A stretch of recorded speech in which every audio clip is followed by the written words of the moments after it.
Bueno, nosotros le prometimos a ustedes que le íbamos a traer un técnico que ya ha venido varias ocasiones aquí para hablar de maíz. ¿Qué tenemos, Álvaro, en esta ocasión, que donde están bajando los precios del maíz, bajando los precios de la soya? ¿Qué es lo que está pasando? De harina de soya. Harina de soya. ¿Qué es lo que está pasando realmente? Pues en este momento yo diría que llevamos 3 años con muchas situaciones. Clima, guerra, un sinnúmero COVID, un sinnúmero de cosas que afectó logística y de repente en los mercados han encontrado cierta tranquilidad. Miramos el nivel de volatilidad, ha disminuido y pues hay precios de precios. Si uno se pone a comparar, para mí, temporalmente, y si uno mira gráficas, la harina de soya sigue estando relativamente alta a pesar de que el futuro en sí ya bajó. Y así de noticias vibrantes, pues tenemos reporte de Luzda, que es clave para la dirección del mercado la próxima semana, el martes. Entonces, pues... Excusa, Álvaro, que el USDA es el Ministerio de Agricultura norteamericano. Para los productores que están en la zona rural, es el Ministerio de Agricultura norteamericano, el USDA. Correcto.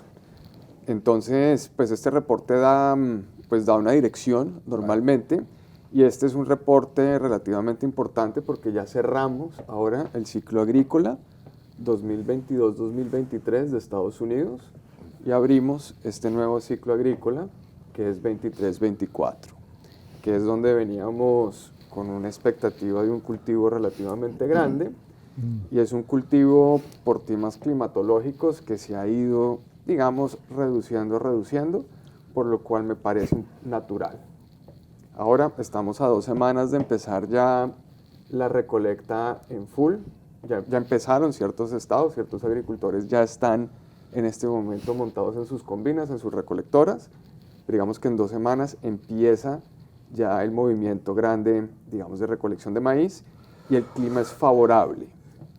Eso nos puede decir posiblemente que vengamos con un maíz un poquito más liviano, porque no tuvimos las humedades que teníamos en las expectativas, y según el ProFarmer en su última encuesta que hizo, pues bajó el rendimiento. Creo que, si recuerdo bien, el rendimiento del USDA, yo lo sé por acre, no me pongan a hacer la matemática ahorita, está en 175 en el último reporte, ellos están hablando 172, probablemente vamos a estar en una media, quiere decir que vamos probablemente a recortar un poco más el cultivo norteamericano.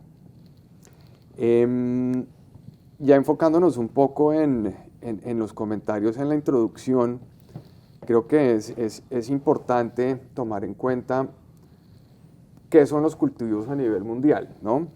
Y sobre todo cuando hablamos maíz, que es, digamos, el macroingrediente más grande del país. Y el comentario sobre que la industria de etanol se lleve el 40% del maíz para poder hacer el combustible del etanol, que fue una política que se hizo antes del 2008 con la idea de incentivar pues prácticamente una independencia en combustibles. Incluso eso fue lo que llevó a tener la tecnología que hoy tenemos en campo. El rendimiento de la mata incrementó exponencialmente. ¿Por qué? Porque el agricultor, de repente, el precio se subió. Hizo sentido sembrar más maíz. Para aumentar su rentabilidad, exactamente. Adelante. Claro, sí. Claro. Para él, y entonces una industria fue creciendo y se creó con ese fin. Y hoy, pues, Estados Unidos, a pesar de, digamos que sí, digamos en área, probablemente es más restringido también, no solamente porque no tenga capacidad de área, pero sí es importante tomar en cuenta 2 temas o algo importante en los cultivos productivos. Las tierras norteamericanas, como las tierras argentinas y como las tierras ucranianas, probablemente son las tierras de mejor calidad para cultivar. Sí, entonces, que Brasil tenga 2 cosechas no dice mucho. Okay. Es la rentabilidad que tú puedas tener en las tierras y la tecnología que le puedas meter para poder realmente... Estados Unidos siguió exportando la misma cantidad. Lo que pasó fue que Brasil exportó más, pero siguió exportando lo mismo. No, ¿O bajó? Baja, okay, porque bajó. Al final Estados Unidos yo veo a Estados Unidos en cierta manera como si se creó una microisla este año, ¿no? Ok. El mercado doméstico estuvo bien caliente. Sí, sí. Quiere decir que volvamos a la empresa, a la fábrica de etanol. El etanolero en Estados Unidos de repente se vio teniendo que pagar precios altos de maíz domésticamente para poder originar, porque el agricultor empezó a ver que caía la bolsa y decía el mercado, Chicago, y decía, pues yo no quiero vender, yo me voy a quedar con mis inventarios para venderlos más adelante. Exacto. Sobre todo que había un inverso que en esencia debería incentivar la venta, pero el agricultor dijo no. Y no había la disponibilidad que tampoco se había visto. Es que el año pasado redujimos mucho el cultivo. Los inventarios estaban tight. Álvaro, es cierto también que una repercusión negativa para Estados Unidos es el transporte aumentó interno y los costos laborales de los que trabajan en la cosecha, en la siembra, cosecha y post del maíz. ¿Eso es así? Pues yo diría que si miramos global, todo subió. La mano de obra globalmente subió en todos lados, los costos subieron en todos lados. Imagínate un agricultor ucraniano lo que le tuvo que haber subido su costo para poder colocar una semilla en la tierra, y más eso ahora tener que descontarla a un nivel significativo porque su capacidad de exportar es muy limitada. Entonces, y yo creo que lo que es interesante de Estados Unidos cuando nos vamos a tecnología es la capacidad del agricultor con su maquinaria, con 2 personas, hacer una recolecta gigante. Cosechadora. Correcto, con una cosechadora. Bueno, y con una semillera, con tecnología. Son familias... Aquí no hay una. Que sí, bueno, no sé. No hay. Son familias... No hay cosechadora de maíz aquí en el país. No, nunca ha habido. Entonces, de arroz sí. Entonces son familias que se dedican. Pero volviendo al tema de las exportaciones, Estados Unidos bajó significativamente y en parte porque no fue competitivo. Brasil tuvo un cultivo extraordinario, extraordinario, incluso lo que dices es cierto. Uno de los problemas que tuvo fue la parte del acopio de ese gran cultivo, y llegó al punto que los agricultores en cierta manera también retrasaron la cosecha. ¿Por qué? Porque pues a mí no me vale la pena cosechar a estos precios, entonces demoran la recolección. La infraestructura de los puertos del Amazonas definitivamente, pero eso ya es un proyecto que va andando mucho tiempo. Como 8 años. Lleva con años. 8.000 millones de dólares invirtió sector privado y público. Con eso. Sí.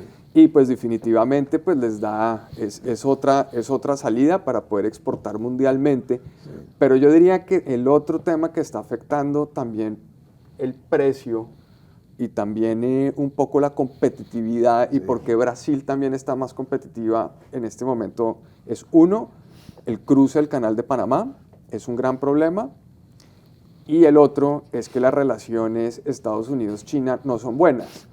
Y estamos viendo, por ejemplo, en este carácter, la cosecha nueva de frijol de soya americana debió haber tenido, o debería estar en un programa de exportación o de ventas más fuerte. Y no se está viendo, incluso se está viendo unas exportaciones desde Brasil, por temas, puede ser precio, y también, pues, Brasil está importando mucho más de lo que necesita. La pregunta es, ¿está importando más porque quiere no comprarle a Estados Unidos como una retaliación, o quiere simplemente, o tiene algún déficit interno doméstico, pero no lo vemos, en este momento no se ve? Digamos, el margen de la producción porcina y del crush, de la molienda, en China pues no ha sido óptimo. Entonces yo diría que, para concluir un poco esa idea, posiblemente hacia los mercados que nos pertenecen en el Atlántico, probablemente Estados Unidos pueda llegar en un punto a volverse más competitivo, porque todavía no estamos sintiendo la presión del cultivo. Eso va a venir ahora, el cultivo va a ser más grande que el año pasado, las exportaciones fueron bastante mínimas, estábamos proyectando en un momento, si recuerdo bien, creo que eran 56 millones y creo que van a cerrar en 45, 44 millones, una caída importante. Sí. Y China también no es que ha estado muy activa. China compró 5 millones en Estados Unidos, 5 millones en Ucrania, que eso es normal, llevaba alrededor de 2 millones y se entiende que hay por exportar ahorita en Brasil alrededor de unas 4 o 5 millones más para el mercado chino. Eso se estima, eso no hay manera de saberlo. Eso es lo que se estima en el mercado macro, o lo que creen los analistas que está ahí. Brasil también trae otro tema, que es bueno y malo, digamos. Es chévere porque compite y vuelve pues más competitivo los precios hacia los mercados como República Dominicana, Colombia, hasta incluso ha llegado maíz brasilero a México este año, ¿no? Teniendo el maíz americano, y por eso digo que Estados Unidos se comportó como una isla por precios. Y entonces, Brasil, con todo este cultivo más todas estas exportaciones, pues se vuelve un serio problema el tema de las demoras. Entonces quiere decir que si yo tengo un barco para cargar estamos en septiembre, con unas demoras, dicen que son 10 días, pero deben ser más, deben ser 15 a 20 días. Entonces si yo estoy cargando en septiembre, probablemente no estoy recibiendo hasta octubre. Y esas son cosas que hay que tener muy en cuenta para no abrir huecos, sobre todo en un país donde pues, es muy importante siempre estar abastecido por las fuentes. Sí. ¿No? Mira, ¿y hasta dónde nosotros podemos disfrutar de la bajada del precio del maíz y la soya? ¿Hasta diciembre, hasta enero, hasta cuándo?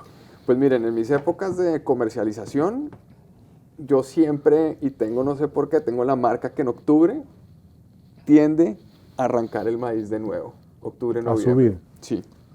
Yo diría que en este momento, por la tranquilidad de los mercados, la volatilidad que no está tan alta, es un gran momento. Por ejemplo, depende qué tan sofisticado es el comprador, porque también eso es un tema clave para entender una recomendación, pero puede ser un buen momento si uno es relativamente sofisticado para tomar coberturas, porque volatilidad estable, relativamente baja, las coberturas bajan de precio, y puede ser un buen momento para empezar a posicionarse en coberturas para cualquier eventualidad, porque el mercado se va a mover,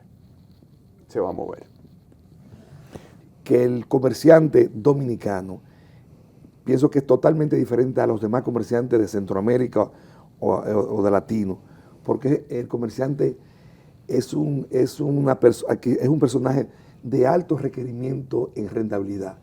Si tú no tienes una rentabilidad alta, eso es el comerciante de aquí, que eso yo lo veo bien. Si eso no me garantiza una buena rentabilidad, yo no voy a sembrar ningún sitio. Tienes tú que garantizarme un buen margen de rentabilidad. No digo que me gané un chino, no, tiene que ser bastante. Ese es el empresario dominicano.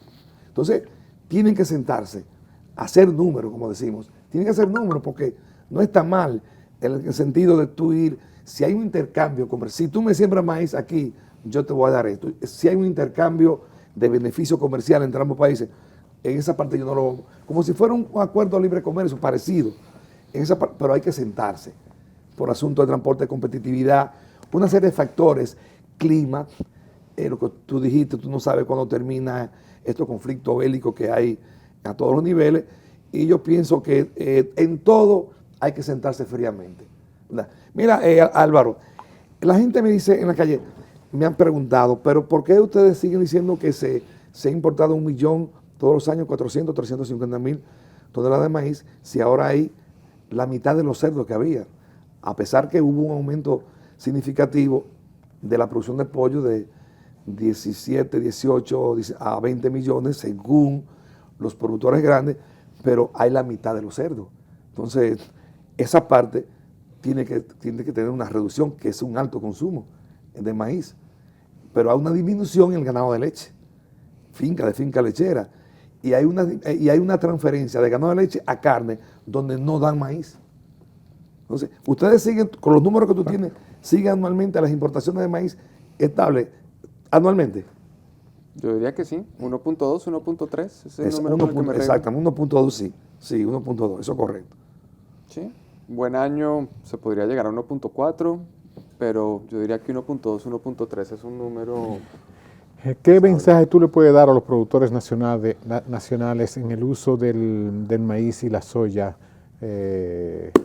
según tu experiencia? Según rápidamente, porque ya nos están diciendo señas que ya estamos cortados. ¿No? Aprovechen que normalmente los puntos bajos son durante las recolecciones. Ok.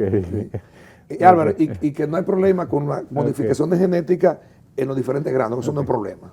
También. No, científicamente no.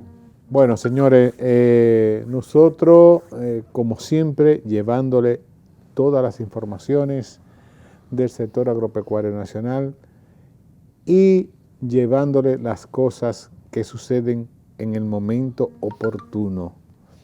Han estado con ustedes Wilson Pichardo y William Pichardo en Meridiano Agropecuario.